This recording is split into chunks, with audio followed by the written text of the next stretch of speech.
Hey guys, this is Camford15 back at it with another video for you guys.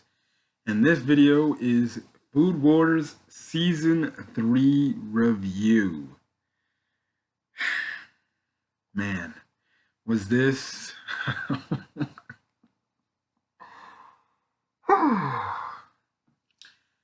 was this season something? Holy crap. And I'm being PG as much as anybody else. This season, I swear, dude, this right now is a tie between this season and season 4 right now as the best Food Wars season. I but season 3 might have to be my favorite, dude. Season 3 of Food Wars. Sorry for that interruption. But season 3 of Food Wars, man, was it something. Now coming off season 2, I was like, okay, what else can they do? Obviously, they can do something, but we have right off the bat.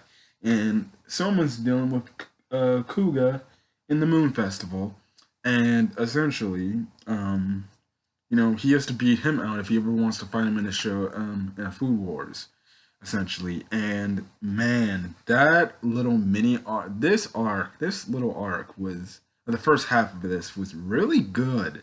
Like, I mean, really freaking good. Because it's essentially it's where Soma goes against a guy that essentially makes really great food, and he cooks of people who know of him and he's heard of, and he essentially has to counter that out. Now Megumin later joins his team, and it was pretty freaking cool to see obviously those two work together. They're like, those are like, the two best friends of the series.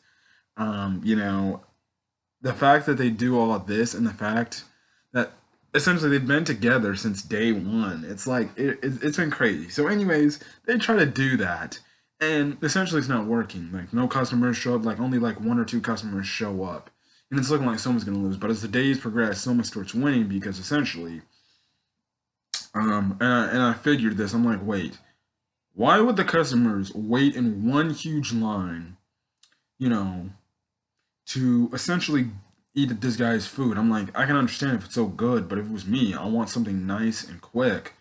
I'd rather go eat me somewhere else. It's the same thing like for me in In-N-Out Burger. If I see a long line at In-N-Out Burger, why should I stay?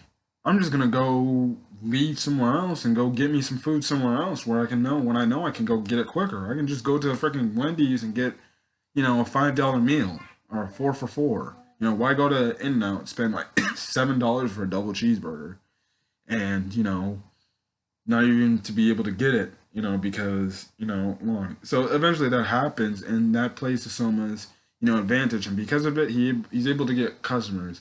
And like one day, he literally outsells him for that one day.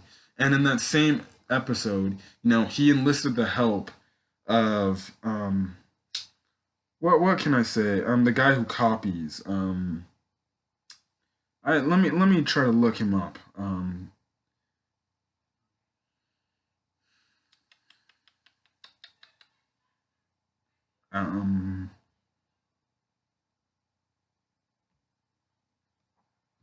no, I'm not trying to play episodes. Um, Hold on for a second, guys.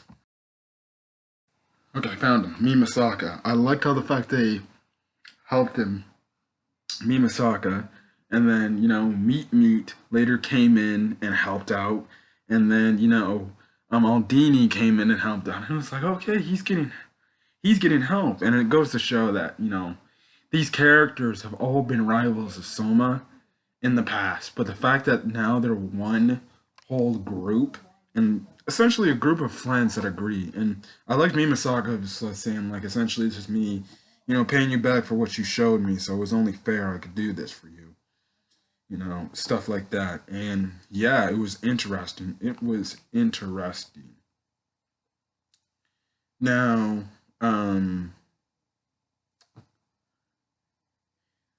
Now this is when essentially we get now now so essentially now, this is where we get to the main part of the season. And this is what flipped the this season and even the next season around to Mitch a lot. Now, after Soma's done with his moon festival, obviously he goes up into air. He's looking for Erina, and he goes up into Erina. Now, before any of that, this guy sorry, my goodness, my cough is getting bad. But this guy he walks in to Erina's moon festival thing, and essentially we later get revealed that this dark, brooding character turns out to be Erina's dad. And I'm gonna try to find his name. Nakari Azumi. Yeah. When I found that, I was like, okay. And then there was this weird presence where Erina felt so different. Like she felt like she was shocked. Now in the opening for season three, there was a part where she was like literally wrapped in chains. I was like, okay, I know this song is I know the show is very revealing when it comes to foodgasms. But wow. So then we later get, we later get the backstory of Erina. This is when we get the backstory of Erina.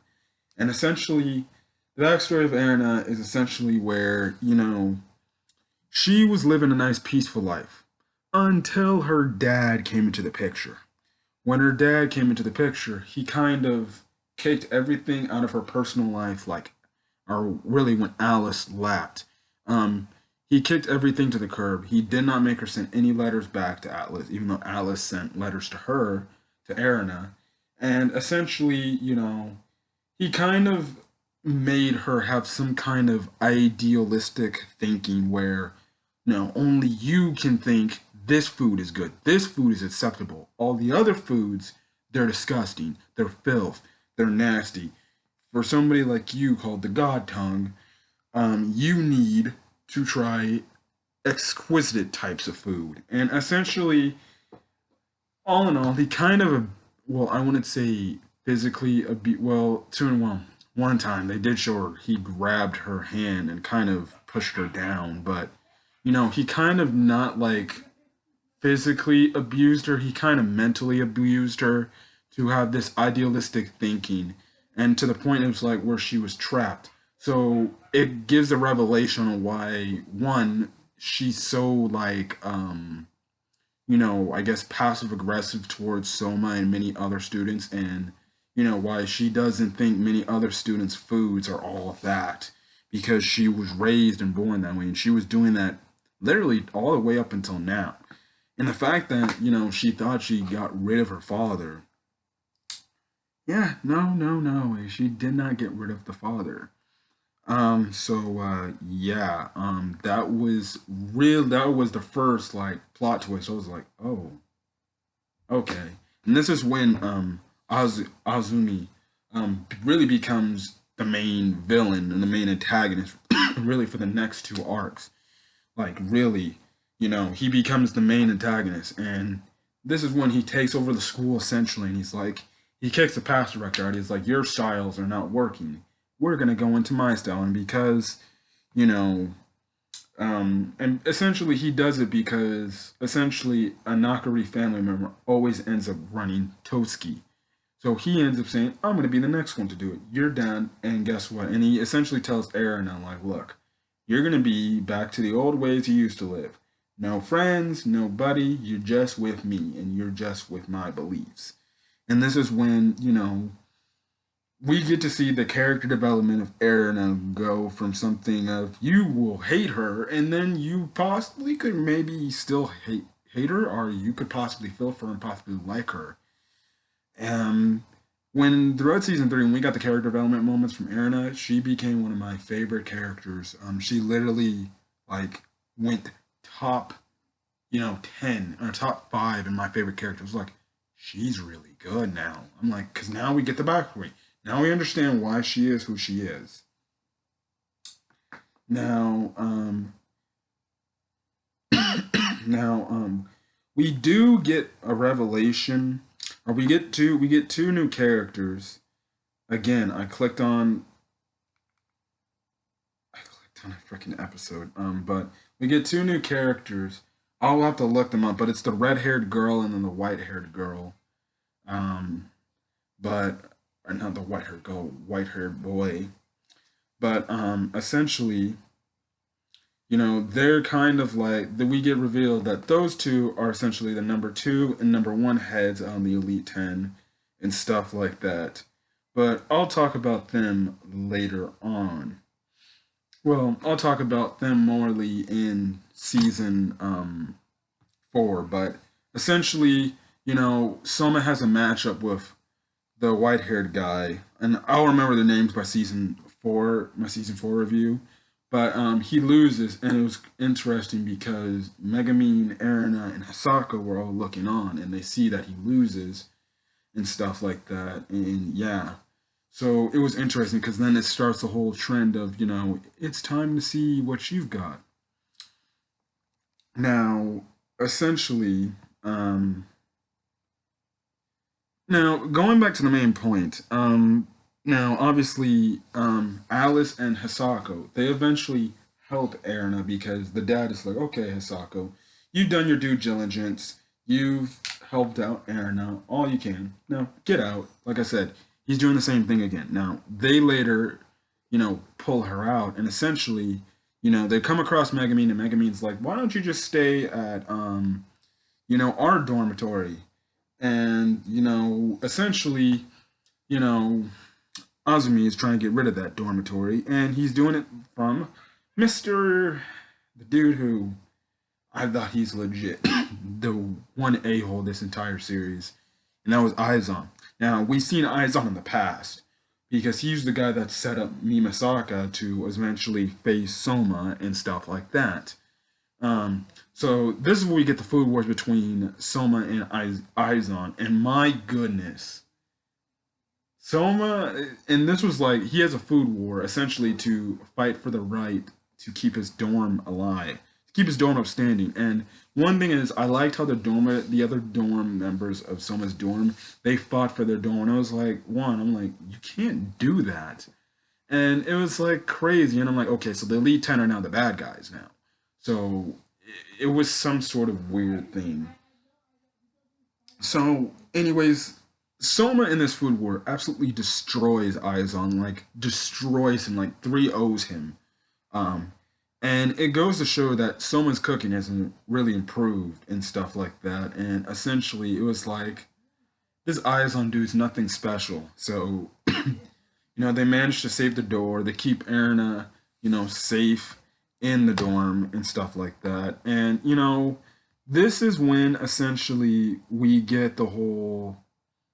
you know, we get the whole Erina Soma relationship expounded because Erina starts to open up to, Soma. And essentially, this is when, because, her grandfather essentially tells Soma, like, look, you need to help her and stuff like that. And I'm like, okay.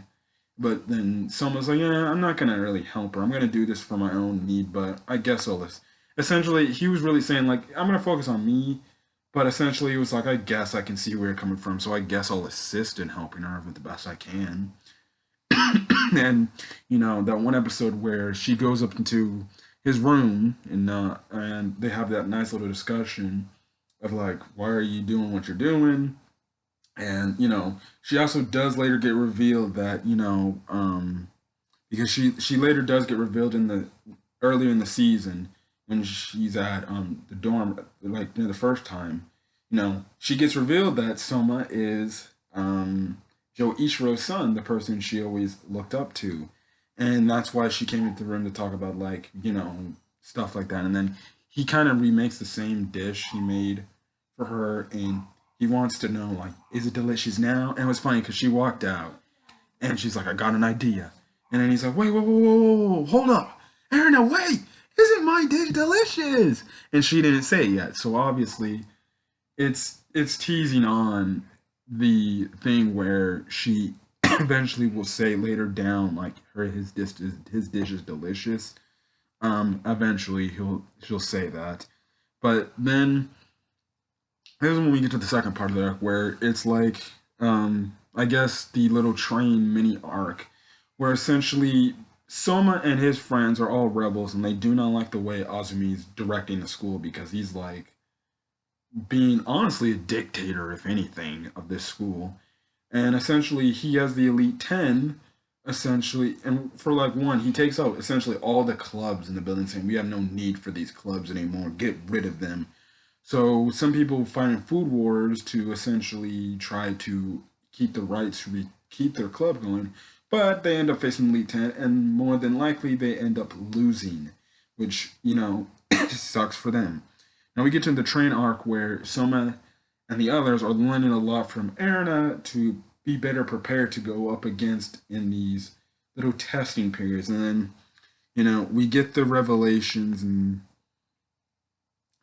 stuff where essentially they go on these trains, they complete these one thing, they do this one, all of Soma's gang, and all of Soma's gang is him, Megumin, his little dormitory gang, Alice, Erina, Hisako, Ryu's actually with them, and stuff, and meets with them too. And essentially there was this one episode where they go against the teacher and they find these things, they cook this thing to go against the teacher's cooking, and it essentially wins, and they essentially pass.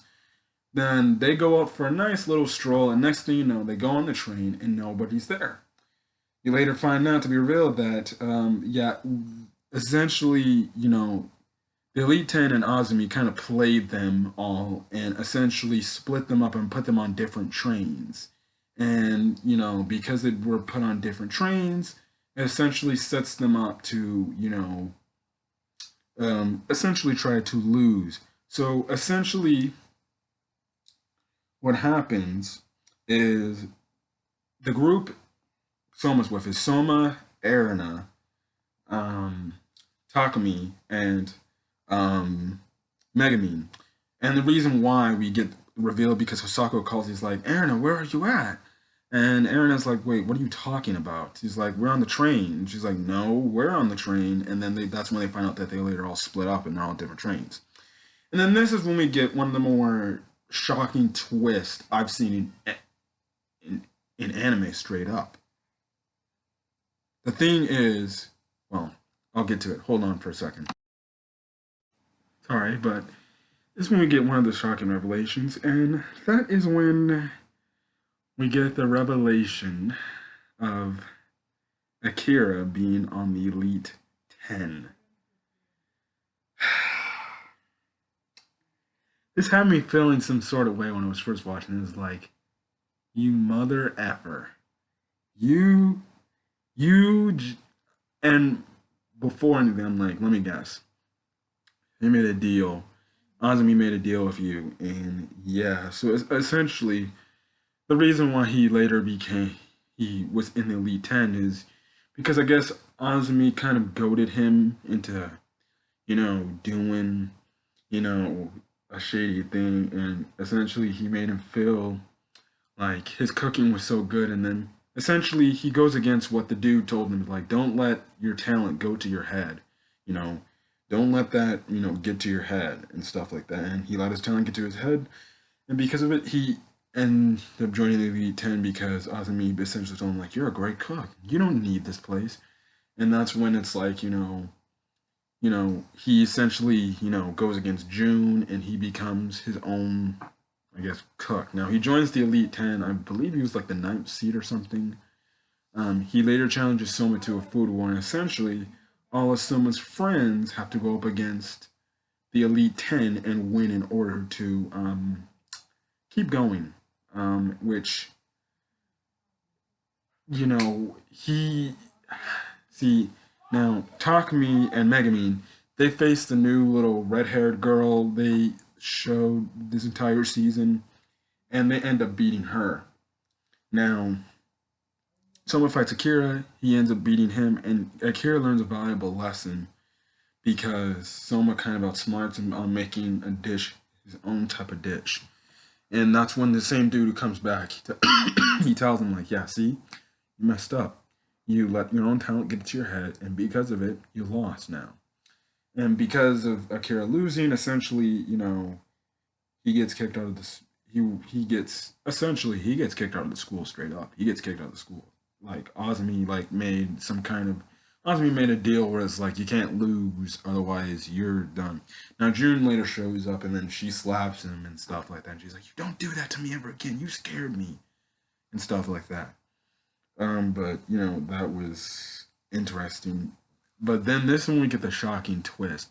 When it looks like everything's all gloomy, all great and happy, and everyone's like, "Yes, we did it. We passed."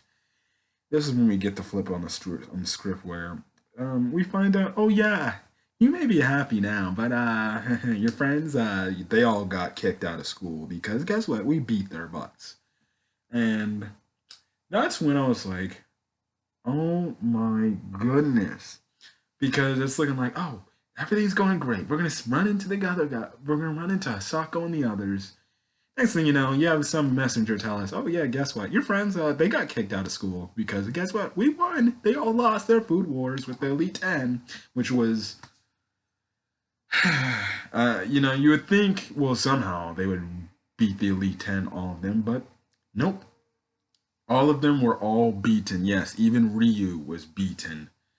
Now it was crazy because then I'm like, well, that's only 4 people left. That's only 4 people left, and the rest of the season essentially is learning. Or we get really the true backstory of Joe Ichiro. We find out like he was later always leaving, their little Soma and his little restaurant because he was trying to look for Azumi and trying to find out what is his plans and stuff like that. And essentially they have to get ready for essentially Soma and the others have to get ready to basically do win or go home all. And essentially that's when Erina talks to her father for the first time. And essentially, well, not for the first time. She stands up to their father for the first time. She's like, "I'm gonna put everything on the line. I won't be an Elite Ten member no more. And guess what? We're gonna face you. If we lose, everyone here will be expelled. But I will willingly go back to you, and you can do whatever you want with me." Essentially, saying he's gonna be if they lose, she'd be put in captivity. And it was like, well, okay, the stakes are now high because now things are getting so obviously that was declaration of war. And the end of the arc starts out that little food war where the 3-man food war or the 3-round food war. And yeah, so that was good. And Soma's team is ready, and it was crazy. Season 3 was a crazy season. By far one of my favorite seasons in anime period. And yeah. But other than that, I'm gonna get out of here. If you like this video, leave a like. If just comment you want to leave about season 3 and your thoughts on season 3 and anything from season 3 that you want to take from, go ahead, put that in the comment section. Other than that, I'm gonna get out of here. Also hit that subscribe button for more Food Wars content because I know season 5 is coming. But other than that, I'm gonna get out of here. Catch you guys on the next video.